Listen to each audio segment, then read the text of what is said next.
सर्वांना जय बाळूमामा. कशा आहात सर्वजण? स्वस्त असाल, मस्त असाल, मामांच्या सेवेमध्ये रममान असाल. तर पाठीमागे पाठीमागे मी व्हिडिओ टाकला होता 4-5 दिवसापूर्वी. त्या व्हिडिओला तुम्ही सर्वांनी खूप खूप मला प्रेम दिलं. आई, बहीण, ताई, बहीण, भाऊ, तुम्ही जे काही नातेवाईक आहेत, मावशी वगैरे बनून तुम्ही माझ्या पाठीशी उभे राहिलात आणि त्यामुळे मला खूप भारी वाटलं. खूप मोठा आधार मिळाला, की आयुष्यामध्ये एक कमवायचं आहे, की मला माणसं कमवायची आहेत आणि आयुष्यामध्ये फक्त मला तुमचं प्रेम पाहिजे, बाकी काहीच नाही. आणि त्याच व्हिडिओमुळे मी आज तुमच्यासमोर आज पुन्हा एकदा एक नवीन व्हिडिओ घेऊन आलेली आहे. त्याचं कारण असं आहे, ज्या तुम्ही कमेंट केल्या त्यामध्ये काही चांगल्या होत्या, काही वाईट होत्या. प्रत्येकाने प्रत्येकाची मतं मांडली. त्यामध्ये मला कसल्याही प्रकारचा राग नाही. परंतु तुमचे जे काही अंधश्रद्धा आहेत, तुमचे जे अंध मतभेद आहेत, ते मला दूर करायचे आहेत आणि त्याबद्दल मला काहीतरी तुम्हाला सांगायचे आहे. म्हणून मी आजच्या व्हिडिओ तुमच्यासाठी मी घेऊन आलेली आहे. तर तुम्हा सर्वांना माहिती आहे, की मी बाळूमामा आणि श्री स्वामी समर्थ महाराजांना मानते. तसं तर मी लहान होते, ज्यावेळेस मी 5वी होते तेव्हापासून मी मामांच्या सेवेत आहे. परंतु जेव्हा माझं लग्न झालं, अगदी 4-5 वर्षापासून मी आपल्या स्वामींच्या सेवेत आहे. परंतु मी जितकी मामांना मानते, तितकीच मी स्वामींना मानते. तर एक मला कमेंट अशी आली, की तू अगोदर देव ठरव.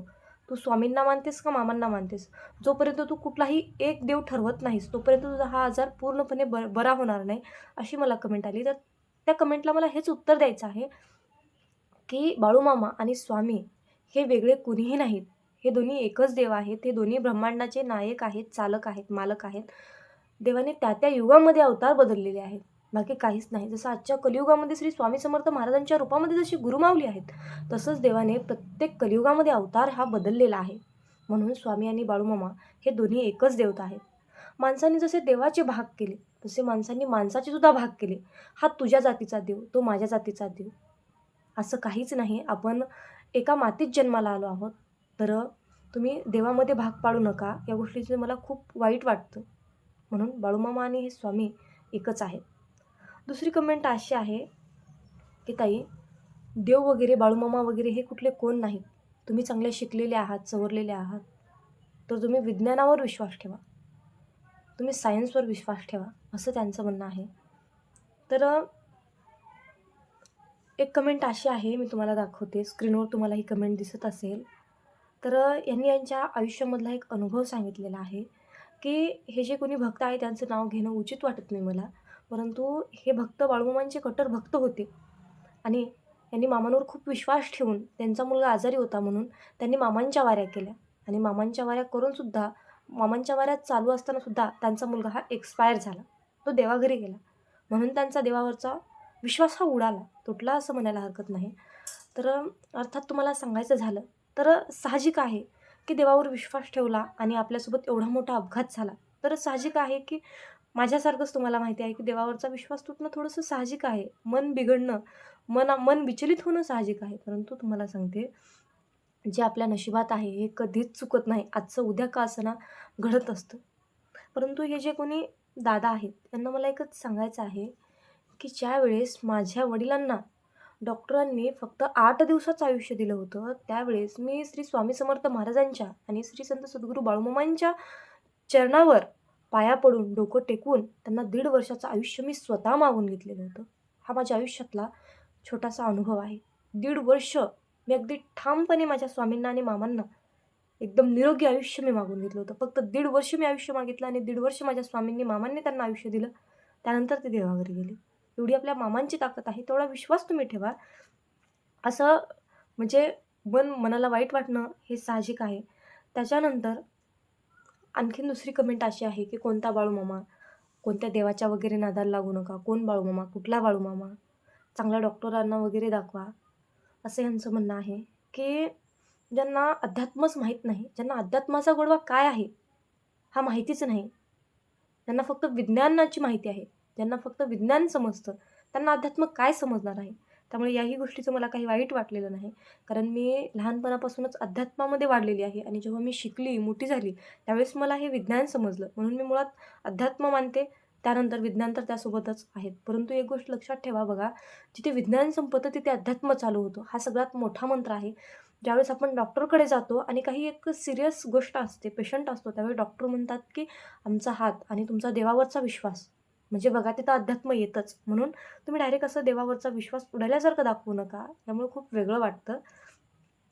आणि एक कमेंट अशी आहे, की त्यांनी मला छान कमेंट केली. माझ्या मनाच्या भावना समजून घेतल्या. माझ्या मनाची फिलिंग समजली. माझं मत काय आहे? मला काय वाटतं?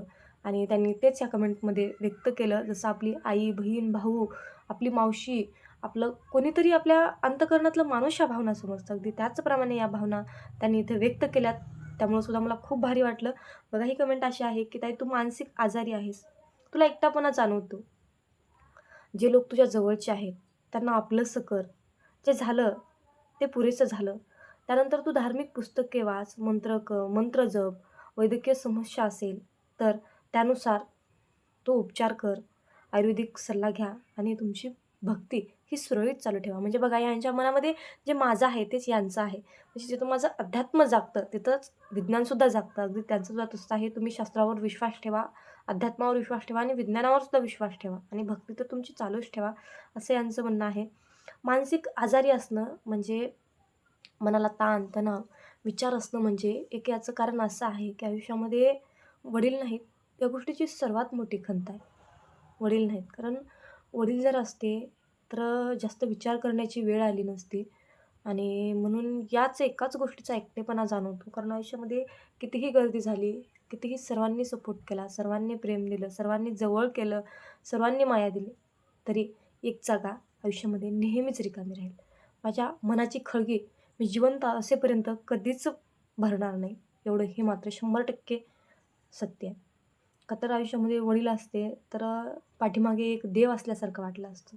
परंतु वडील नाहीत या गोष्टीची खूप मोठी खळगी रिकामीच आहे आणि ते आयुष्यभर रिकामीच राहील असं मला तरी वाटतं. तर या काही कमेंट होत्या आणि आणखीन खूप साऱ्या काही चांगल्या-चांगल्या कमेंट होत्या. तुम्ही प्रेम दिलं आणि त्या दिवशी मी तुम्हाला सांगितलं होतं, की मामांनी मला नेमकं काय सरप्राईज दिलं, जेणे की मी पुन्हा मामांच्या सेवेत आले. आणि तसं सांगून सुद्धा माझे व्हिडिओ आले नाहीत. तर त्यानंतर मी थोडं आजारी होते. तो आजारी असणं ते साहजिक आहे. ते काय होतं, काय नाही मी तुम्हाला सांगणार आहे. तो व्हिडिओ तुम्हाला आणखीन 10 ते 15 दिवसाच्या नंतर येणार आहे. सर्वांना आनंद मिळणारा आणि सर्वांचं मन खुश होणारा तो व्हिडिओ आहे. आणि आजच्या व्हिडिओमध्ये मला फक्त ज्या काही तुमच्या देवावरचा विश्वास आहे किंवा नाही, हा देव कोणता, तो देव कोणता, जे काही मतभेद होते, ते मला तुम्हाला सांगायचे होते. म्हणून मी हा व्हिडिओ बनवलेला आहे.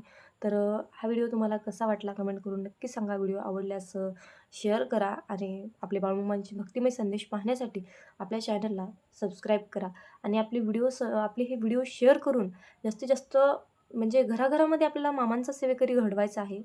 म्हणून आपले हे संदेश शेअर करा. मामांच्या पुण्याच्या कामाला तुमचा हातभार नक्की लावा.